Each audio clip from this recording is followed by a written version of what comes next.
All right, let's jump right in. We're looking at something really powerful today. It's short, but man, it gets you thinking. It's all about this thing we all do. We make plans. We assume we've got all this time. Let's get into it. Wow, just let that one sink in for a second. It's such a simple sentence, right? But it's heavy. It just stops you in your tracks and forces you to think about something we all kind of push to the back of our minds. How fragile all our best laid plans really are. And that idea right there, that's the perfect lead into our first section. We're calling it the illusion of tomorrow.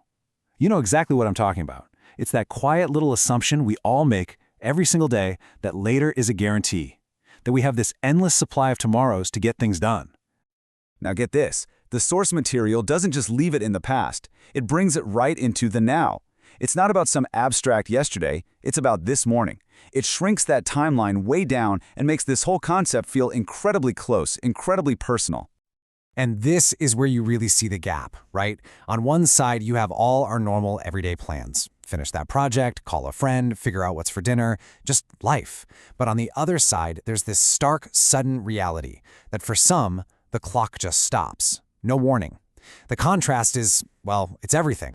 But look, the point here isn't to be grim or depressing, not at all. It's a wake-up call. It's the only logical conclusion you can come to, right? To stop just sleepwalking through your days assuming there will always be more of them.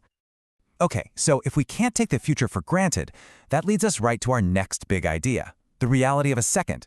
I mean, think about it. If our big, long-term plans can vanish, then what does that say about the power of one single fleeting moment? It's a phrase we throw around all the time, isn't it? It happened in a split second. But do we ever really stop and think about the sheer power in those words? Because in a split second, in just one, that's all it takes. Everything can change. And that's not being dramatic, it's just the fundamental truth of it all.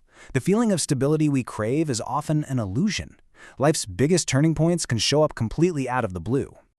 So, if our time isn't guaranteed, and everything can pivot in a heartbeat, what are we supposed to do with that? How do we live?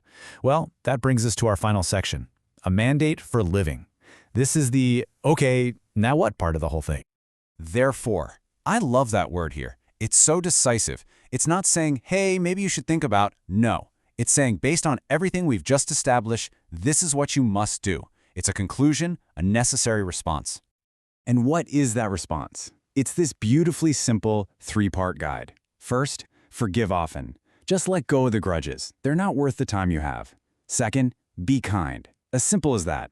And third, live a good life. Whatever that means to you. Find your purpose, find your joy, and just live it. And here's the real kicker. It all circles right back to the beginning. Why should we do these things? Because you never know. That's it. The urgency to forgive, to be kind, it all comes from that uncertainty. The chance might not be there tomorrow. Now is all we've really got. So this whole thing leaves us with one final massive question. And it's not about people in general anymore. It's about you. Acknowledging all of this, really letting it sink in that your time is the most precious and unpredictable thing you own. What are you going to do with it?